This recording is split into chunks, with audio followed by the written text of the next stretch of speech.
Browns trail 3-0, 3rd and 3 from their 28. Mayfield shotgun snap, throws over the middle, intercepted. It is Minkah Fitzpatrick, 25, 20, 15, 10, touchdown, Minkah. People have been asking, where's Minkah Fitzpatrick? Baker Mayfield just found out. 38-7. Welcome back to 5-Star Matchup. If you dig our content, please subscribe and share. Also, check out our Patreon for some sick exclusives and merch. The word rival can refer to an equal or peer whose goal is to achieve success at your expense. We're back in the Berg for what feels like the 30th time in a row, and we got ourselves a true 5-star matchup. Cleve Brownies come into Heinz at 4-1, looking to knock off the 4-0 division-leading Pittsburgh Steelers. Let's see what they can do. Early yikes play by Ben, who's extremely lucky that this RPO isn't picked. 3rd and 5 and hey! Browns fans told me Ben couldn't throw it more than 5 yards anymore. Laser to J-Wash over this helpless DB, and the Steelers are quickly on the move. Delayed handoff to JC, who sticks a foot in the ground and extends his arm as if to say, nah son, and gets a first. Big day for Connor in the making.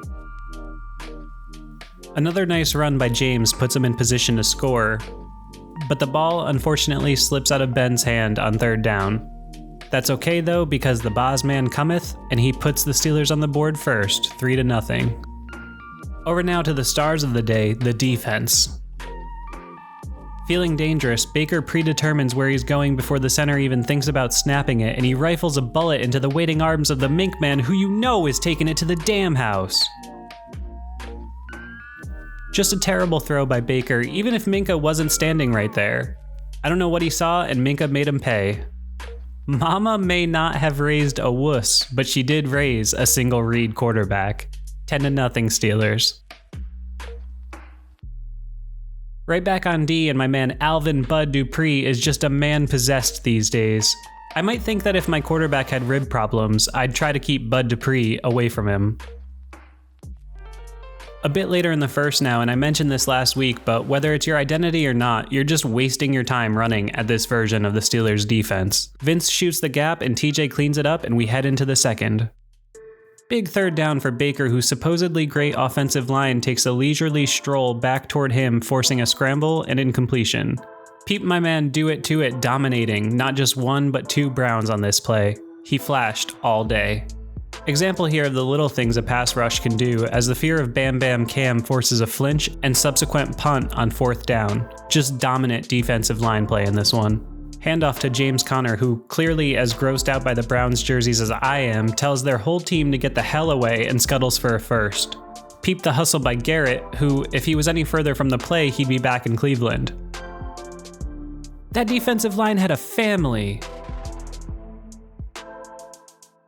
Starting to feel it, Roethlisberger notices a single coverage on Chase the Bank Claypool and obviously chucks it for a huge gainer. Sick catch by Claypool and an absolute rope by Bionic Ben. It's just weird because I'd heard that he couldn't throw anymore. This is essentially a 40-yard handoff, but keep riding with your narrative. I'll ride with 7. 1st and goal, just hand it to James Conner, who refuses to be stopped. Few guys I love to root for more than JC, and he continues to remind everyone just who exactly he is.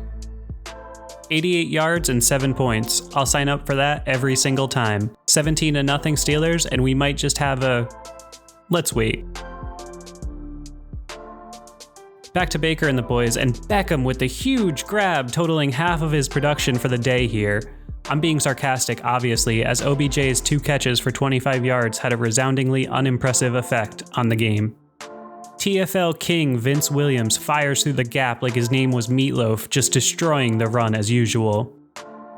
TJ Watt ascends to the astral plane to time this snap like a Swiss watch, and Baker is doomed quicker than he could say quack, and he scrambles and chucks a duck to my guy Cam Sutton, who goes up and gets it. I thought for sure TJ was offsides in real time, but I'll be damned if he didn't time it just perfectly. And nice finish by Sutton, who is a vastly underrated cog in this defense. Beckham watch. Perturbed. Myles Garrett tries his best to pull a TJ Watt here, but instead leaps offside. Probably his 2nd most impactful play of the day. 3rd and 1, gotta have it. James takes it and breaks it for another gainer. Filed firmly under, you love to see it. Connor came hungry and he helped himself to seconds. Clearly fearing Ben's noodle arm, the entire secondary bites on a legendary pump fake by Large Benjamin, who pulls it back and slings a picture-perfect pass to a wide-open J-Wash, and we are officially nearing blowout territory. Just a great route and pump fake by Big Ben leaves the secondary in shambles. Back to the Browns offense, and they insist on banging their heads against the wall that is the Steelers' front seven. I'd be pretty upset if I was a Browns fan at the lack of urgency even early in this game. Beckham watch. Agitated. Best play of the day if you're a Browns fan, as a little play action uses the Steelers' aggressiveness against them for a chunk play to a wide open Austin Hooper, and the Browns are in, business? Well, they've at least picked up the paperwork, I guess. Worst moment of the day if you're a Steeler fan, as Devin Bush takes a weird step and ouch. Looks like a torn ACL for our guy, and it's a huge loss, obviously, but you hope the dude can come back stronger and better. Gutting for a second-year guy on the rise, but it happens. Get well, Devin. You know we're rooting for you.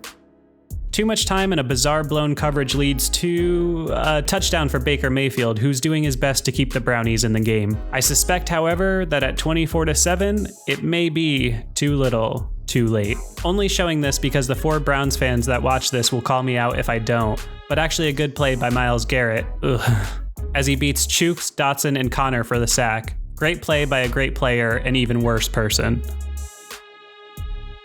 Chance for Cleveland to get some more back, but a nice stick here by Bush's replacement, Robert Spillane, brings up a 3rd and 1, and yet again, the Steelers' pass rush is just too much to handle.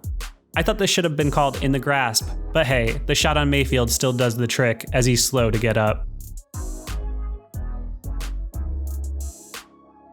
In the second half, and youch! The razzle dazzles no one, and the richest man in the universe, Bud Dupree, crunches Mayfield yet again. Browns fans gonna boo it, but Stephon Tuitt with another splish-splash play as he crushes the running back immediately and pops the ball loose. Steelers can't fall on it, but monster play by Stephon Tuitt, who is just blindingly flashing on this tape. No-no by Randy in what was a mostly solid day for him. You got a 3rd and 1 and James Conner is killing it. Just hand off the rock, please. And my point is immediately proven correct. You're not stopping a guy like Connor when you need half a yard. Beckham watch. Isolated and weary. Watch Bud on this play as he covers about 30 yards of real ground to stop Kareem Hunt for no gain. I've run out of superlatives for his play, but if this team can stop the run like this week in and week out, they have a shot against anybody. Big sequence for the Browns as this is initially ruled incomplete, but is overturned and short of the first, which sets up our 5-star play of the game. Kareem Hunt is the lone setback, slot left. Slot man motions. Kareem gets the call, and he did not make it. Get out of town. The black and gold say no, not today. The Steelers' ceaseless control of the line of scrimmage was the story of this game. They absolutely demolished this run, and the number 1 running team in the league had no chance whatsoever to convert. Seems innocuous, but had Cleveland put a drive together here and made it 24-14, we could have had a hairy 4th quarter on our hands. No dice. Beckham watch. Whatever this is. Back on offense, Connor follows a devastating pull by Dotson and plows over this poor DB like he was an ant. The way they've used Dotson already tells me they know what they have in him, and man, is that looking like a steal of a pick. 4th and 1 now, Ben says fuck it, and oh my god, he finally sneaks it for a 1st down, and he didn't even get ear hold. Imagine that. Clearly, Cleveland missed the tape on this one, as 7 of their 11 are on the right side, and the Steelers run the charge back with Chase for another 6. Great play call and nice blocks by checks notes, Eric Ebron and Jalen Samuels, but I do think Cleveland should have been better prepared for this one. Not that I'm complaining. 31-7, good guys. With Baker now safely sequestered on the sideline, Keenum throws a little screen and Robert Spillane pops Austin Hooper immediately. Hey, it was only one game, but I'll be damned if Spillane didn't show out when called upon. Into the 4th now, faced with a 3rd and 2, and Joe I Lift Weights Hayden shows us the definition of a savvy vet with a great breakup on Landry, whose impact on the game was also minimal. Gotta have it 4th turns into another turnover on downs, and the Brownies are officially on ice. Ben decides, though, that he needs to make one more quick deposit at the bank, who pulls a classic and reaches, but is just short of his 6th score in the last 2 weeks. But that's okay, because I smell a little Benny Snell football.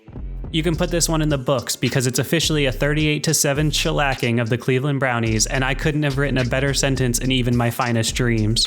You just love to see how happy everyone is for each other on this team. The vibe could not be stronger. Beckham watch. Helmet flung and shoes are off. Please evacuate all toilets and kicking nets. Just for good measure, let's go right ahead and demolish yet another 4th and 1 and turn the keys over to, you guessed it. In the ultimate irony, young Mace Rude comes out for mop-up duty as Myles Garrett looks on helplessly from the sideline. Luckily, coaches had already taken his helmet from him. One more by the savvy vet Joe, and the Browns wave the white flag.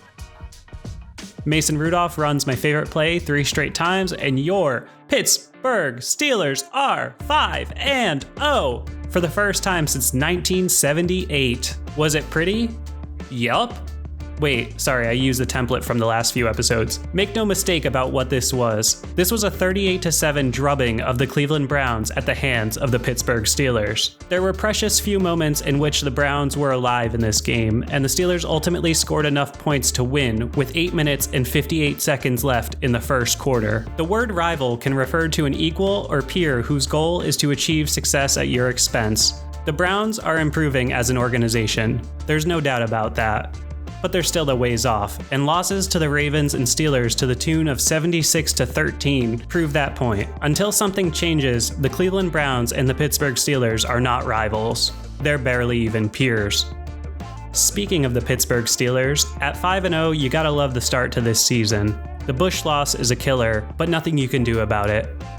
As Tomlin always says, the standard is the standard, and as I see it, the standard right now is a mistake-free offense and a punishing, downhill defense that has the ability to stop anyone in this league. This is not good news for 31 teams, but it's great news for the one in Pittsburgh. Here we go. If you're still here, check out my Patreon, please. Yeah, go ahead and do that. Thanks.